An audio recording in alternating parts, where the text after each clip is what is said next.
दोस्तों, मैं आपका दोस्त महेश सिंह शेखावत, डायरेक्टर ऋषि राज डिफेंस एकेडमी कोटपुतली।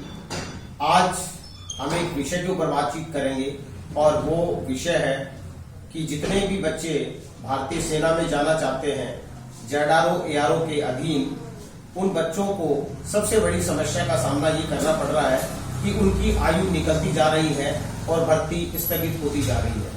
आपने देखा होगा उदाहरण के तौर पर कि जयपुर की सेना भर्ती जुलाई में शुरू हुआ था इसका नोटिफिकेशन, जिसकी ब्लॉक डेट 31 मार्च 2021 दे रखी है। लेकिन अभी तक यह निश्चित नहीं है कि ये भर्ती कब होगी, कैसे होगी, कहां पर होगी भी या नहीं होगी। उम्मीद ये है कि इस भर्ती का जो नोटिफिकेशन है एडमिट कार्ड का, वो 15 दिन पहले आएगा।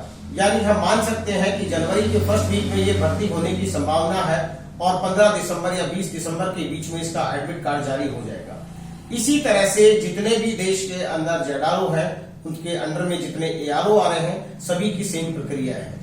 तो साथियों, कहने का मतलब ये है कि जब सेंटर भर्ती हो सकती है, आपने हाल ही में देखा होगा कि राजगीर सेंटर में भर्ती हुई है, बीजी सेंटर रुड़की में हुई है, राजपूत सेंटर में भर्ती चल रही है और MIRC में चल रही है। आगामी भर्तियां RT नासिक और RT हैदराबाद में होनी है।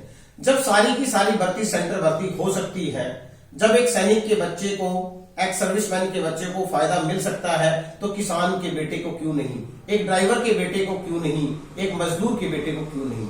आखिर उनके पास ना तो इतना पैसा है कि वो अपनी एजुकेशन को आगे बढ़ा सकें, बड़ी मुश्किल से 10वीं 12वीं तक की शिक्षा प्राप्त करके राष्ट्रभक्ति का जज्बा लेके वो भारतीय सेना में जाना चाहते हैं। लेकिन अभी भी जितने भी जेडआरओज हैं वो भर्ती करवाने में विफल हो रहे हैं।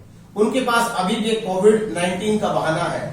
ये बहाना ही है, जब सेंटर की भर्ती हो सकती है तो एआरओ जेडआरओ की क्यों नहीं।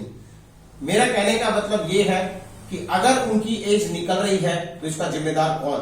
क्या उनको एज में छूट दी जाएगी?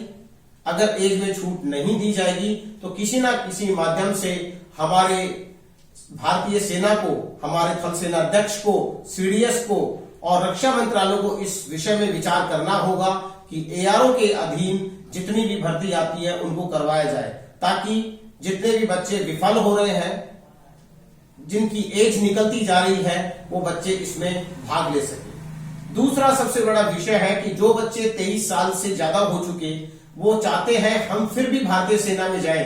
23 साल से 42 साल के बीच टेरिटोरियल आर्मी की भर्ती होनी चाहिए, जो कि ना ऑफिशियल वेबसाइट के ऊपर उसका नोटिफिकेशन मिलता है और ना कहीं यूनिट से उसका इंफॉर्मेशन मिलती है। बहुत सारे छात्र ऐसे हैं जो टेरिटोरियल आर्मी में जाना चाहते हैं, लेकिन उनका नोटिफिकेशन कहीं पे भी जारी नहीं होता है। टेरिटोरियल आर्मी के कुछ नुमाइंदे ये कहते हैं कि रोजगार समाचार में आता है, लेकिन रोजगार समाचार में ऑफिसर्स के लिए आता है, जवानों के लिए कोई भी नोटिफिकेशन रिलीज नहीं होता। तो यह वीडियो ज्यादा से ज्यादा अगर आप शेयर करेंगे तो हमारे जितने भी सांसद महोदय हैं, क्षेत्रीय सांसद महोदय हैं, उनको ये पता चले, इस मुद्दे को सरकार तक पहुंचाए कि लाखों युवा हर साल तैयारी कर रहे हैं। अगर उनकी उम्र निकल गई और भर्ती स्थगित पे स्थगित होती चली गई तो उसका जिम्मेदार कौन होगा? आज भी बच्चों को ये नहीं पता है कि उनकी भर्ती कब होगी। तो मेरे प्यारे साथियों, मेरे छात्रों, आप इस वीडियो को शेयर करें और ज्यादा से ज्यादा लोगों तक पहुंचाएं, ताकि ये क्षेत्रीय सांसद जितने भी बड़ी बड़ी बातें करते हैं, क्षेत्र की वो जिम्मेदारी लेते हैं, वो इस मुद्दे को आगे तक पहुंचाएं कि भर्ती को जल्दी से जल्दी, और वो भी अपने ही क्षेत्र में करवाया जाए। जैसे जयपुर की भर्ती जो स्थगित की गई है और इससे पहले की बात कही गई थी कि ये भर्ती सीकर में होगी।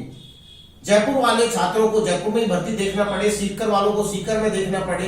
इसी तरह से अन्य राज्यों में भी ऐसा ही हो कि जिस डिस्ट्रिक्ट में भर्ती हो उसी डिस्ट्रिक्ट के बच्चे वहां पे जाएं। दूसरे डिस्ट्रिक्ट में जाने से उनको बहुत बड़ी परेशानियों का सामना करना पड़ता है। तो इस विषय पर भी सांसद महोदय को या MLAs को ये बात आगे पहुंचानी पड़ेगी, ताकि उन्हें किसी तरह की कोई दिक्कत ना हो और जिले वाइज भर्ती ही हो। जिस जिले का छात्र है उसी जिले में वो भर्ती देखे। तो साथियों, आपसे निवेदन करता हूं कि इस वीडियो को ज्यादा से ज्यादा शेयर करें, हर उस छात्र तक पहुंचे और अपनी राय दें। और जिन छात्रों की उम्र निकल चुकी, वो इस वीडियो पे जरूर कमेंट करें, ताकि उसका कुछ ना कुछ समाधान निकाला जा सके। जय हिंद, जय भारत।